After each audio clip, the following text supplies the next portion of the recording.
It's just hours after it was hit by an Azerbaijan drone, and I'm not sure what that is. It was like, might have been, oh yeah, that's... Oh.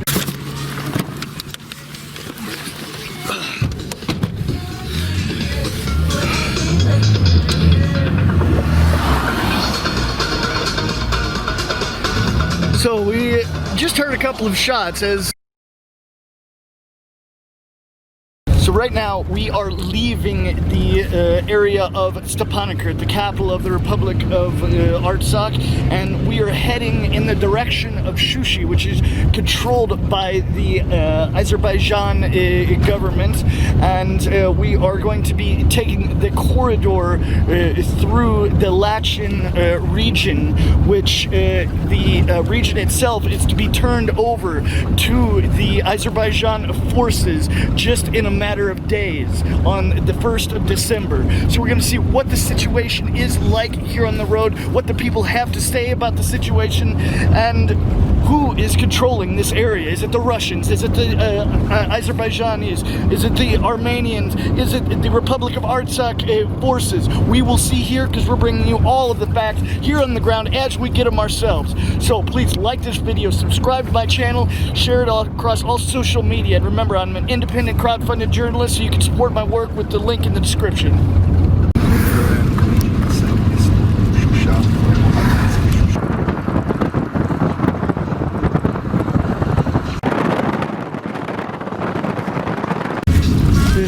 Это sushi, да? It's a prison.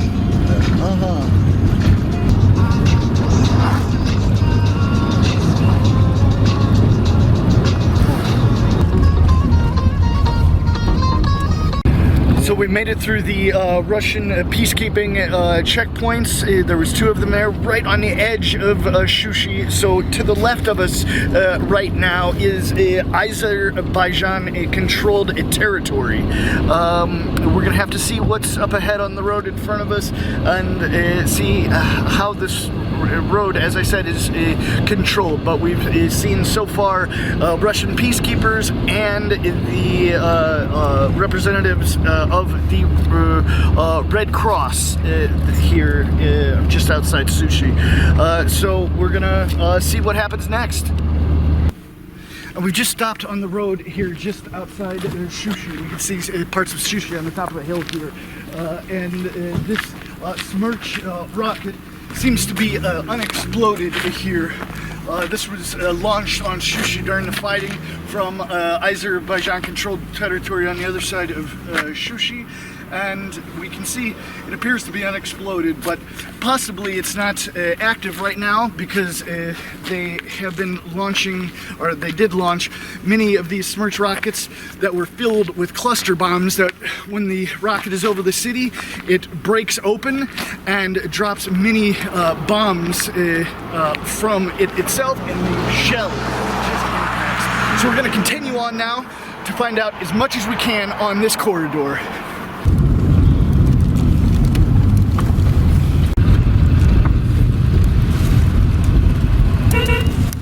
And we've stopped at what looks like an old position here in the mountains, not too far on the other side of Shushi, and it appears to be somewhat of a position, military position here, and we can actually see old syringes and parts of uniforms and things that have been discarded.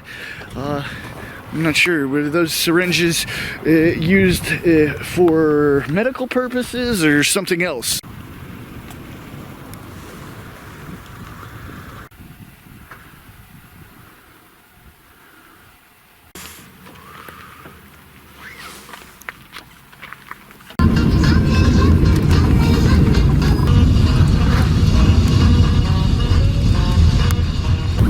Yet another Russian peacekeeping checkpoint here on the road. It seems that basically between the checkpoints and the patrols on the road, we see the peacekeepers every 5 to 10 minutes or so. It seems like this road's pretty well secured by the peacekeepers. And we've just come across what appears to be a civilian vehicle that was destroyed here on the road. I would have to think it was probably towards the beginning of the war. Really no way to know for sure. But on this corridor here, there was many attacks by Azerbaijan drones that reportedly hit many of the civilian vehicles going through here. And of course, as I've brought you in other reports, the bridges that separate Armenia and the Republic of Artsakh. And we can just see here part of the results of these attacks.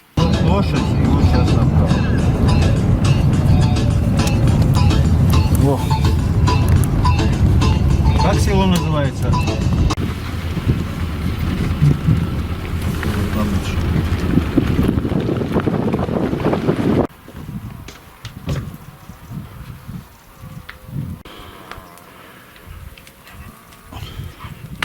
And right now we are in the village of Gergat in the Lachin region of the disputed zone of the Republic of Artsakh.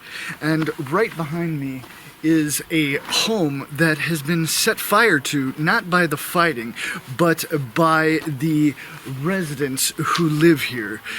Because just in a matter of days, on the 1st of December, this territory here is to be turned over to the Azerbaijan military. Now, these are in this area, only Armenians live, and they have been living here since the last Armenian-Azerbaijan war, when this territory was taken by Armenia and then become part of the Republic of Artsakh. Now, these people in the last 30 years have built their homes here and built the infrastructure, and now, as we saw in the Kalbajar region before it was turned over to Azerbaijan, they are destroying everything they built, it seems, so their hard work is not turned over to Azerbaijan. So we're going to continue to show you what we can here on the ground. So please like this video, share it across all social media, and if you're new, subscribe to my channel.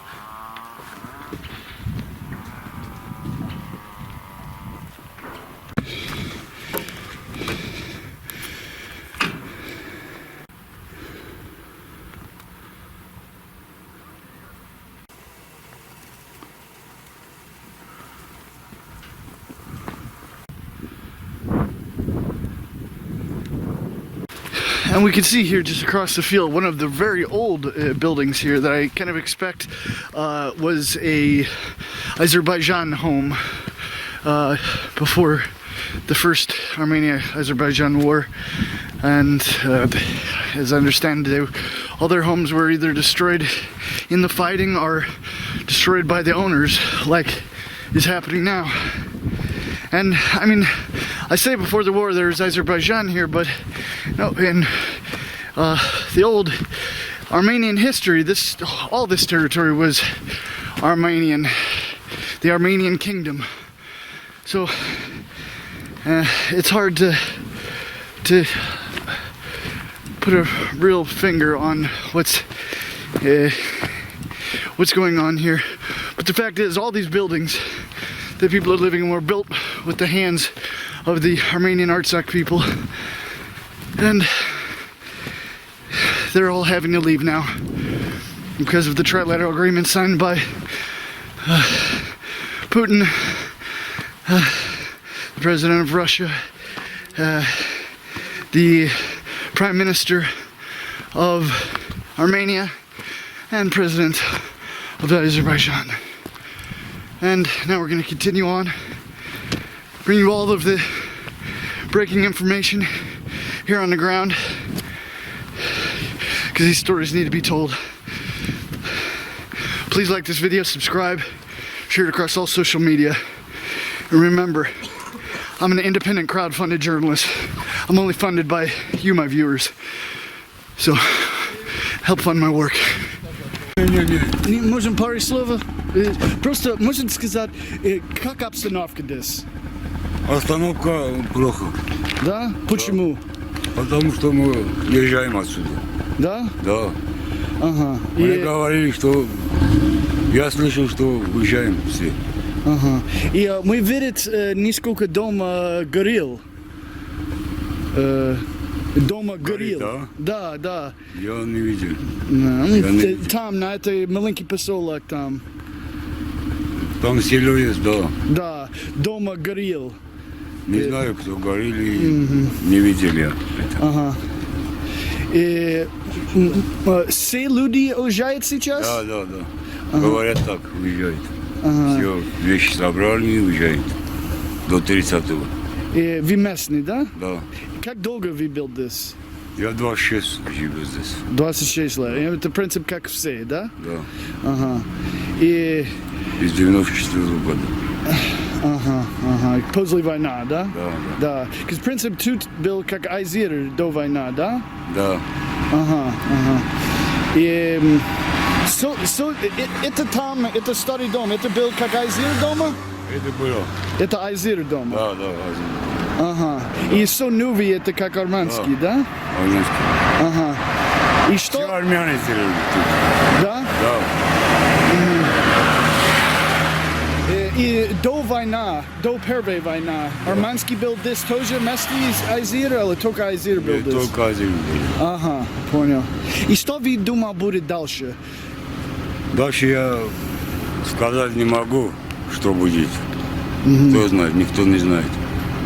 Понял. Это только Путин будет сказать. И как вы чувствуете за это? Путин, Пушьян и президент? Ничего мы хорошего не думаем, что все уже жизнь кончилась. Где вы будете ехать? Чего? Где вы будете? Ереван? Я в Горисе живу. Горис. А, ты будешь Горис, да? Да, в Горисе я живу. Ага. И что вы думал, что мир надо знать за эту обстановку? Ничего не могу сказать. Да? Да. Well, удачи, спасибо большое. And this we're passing through right now is actually the city or town of Lachin, the namesake for the Lachin region and corridor for that matter. Now this corridor is supposed to be, as it said in the agreement, left open. The Russian peacekeepers are to keep a 5-kilometer corridor open for the transportation to and from what's left of the Republic of Artsakh in Armenian-controlled territory. And here we can see the peacekeepers posted here, and as we've shown you, there is very many of them securing this corridor. I was a little worried when we first started because we had words in the last days that it might not be so safe coming through here, but it seems now that the northern corridor through the Azerbaijani region, since that is closed, it has just been that territory taken over by Azerbaijan. Now this is the only corridor in and out of Artsakh, so it seems that they're really amping it up and putting a lot of pressure to keep this corridor safe.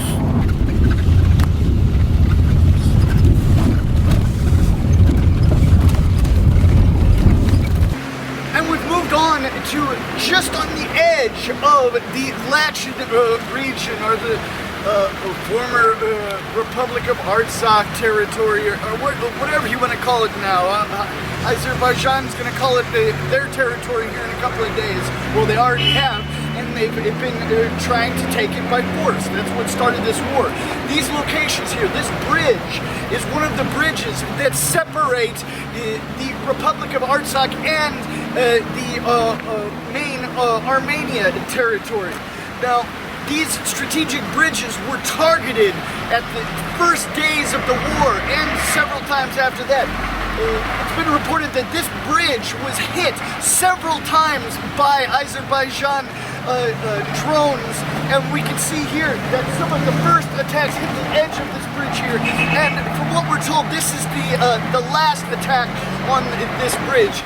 And would say luckily they weren't able to destroy the whole thing, but either way, there was another somewhat temporarily built bridge. It's unclear exactly, but this was the main bridge here, and this, along with 3 other bridges, were destroyed or made unusable in this region here. And you've seen that in some of my other reports on the other bridges, just on the border of the Republic of Artsakh and Armenian territory. So now we're going to continue on. We've got about another 7 to 8 kilometers before the border itself with Armenia, and we're going to continue to show you what's really happening here, what these people are going through, and what's going to happen, because even the people aren't very clear. Like, we were just in the town of Lachin, and we're told by the people that they are leaving. Now, as far as the agreement goes, that it says refugees are allowed to stay, but of course they're not going to be able to stay in Azerbaijan-controlled territory. But the thing is, the corridor of Lachin is supposed to be a 5-kilometer on each side, or 5-kilometer total, controlled territory from the Russian peacekeepers. So you would think if that's going to happen, Lachin is on the corridor, so it would seem that Lachin would still be a safe place for Armenians to stay, but they aren't staying there. So only time's gonna tell, and I'm gonna continue to show you the developing situation here and how this affects these people and what really is going on. Because every day we're learning more, and I'm learning it with you. So please, like this video, subscribe to my channel, and share it across all social media.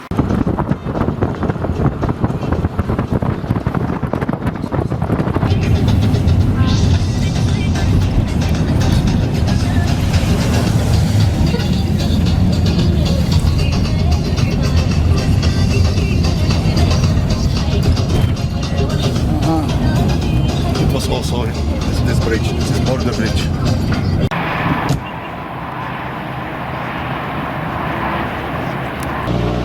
And now we are officially in Armenia. We've just crossed the border out of Artsakh, and we can see the heavy Russian peacekeeper force there. So I think it's pretty safe to say that the Lachin Corridor is heavily secured right now by the Russian peacekeepers. I mean, every few minutes we were seeing the patrols on the road, and also the checkpoints and just general posts on the road. I mean, we had to have seen hundreds of peacekeeping soldiers there. And as some of you might remember in my other report, I was at this bridge just hours after it was hit by an Azerbaijan drone, and I'm not sure what that is. It was like, might have been, oh yeah, that's...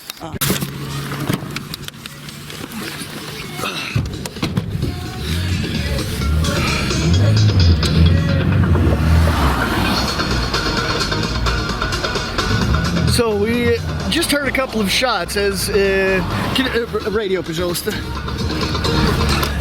So we just heard a couple of shots as we were finishing up the report there. So it was a little shocking to see, but maybe they didn't like us filming so close to the border, to the checkpoint. We're not really sure, but. Or maybe it was just hunters, we don't know, but in this kind of situation it's better to be safe, so we kind of made a hasty exits from there. But as I was saying, this that bridge, when it was first hit, I made a report, and I'm going to continue to be bringing you all of the information as I get it.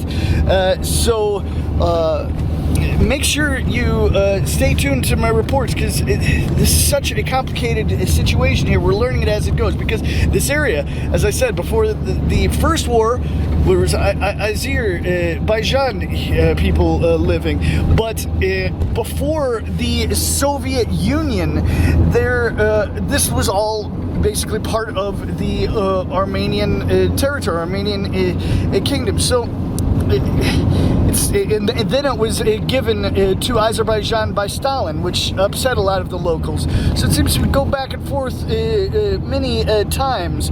But in history, in ancient history, this was definitely part of the Armenian kingdom, and not the distant past either. So there's always two sides to every story, so make sure you do your research on, try to look at a bit from both sides so you can understand what's really happening here. And I'm going to continue to do my best to show you what the real facts are here on the ground. Just bear with me, and we're going to be bringing the world the truth of what the situation here is. So please like this video, subscribe, and share it across all social media.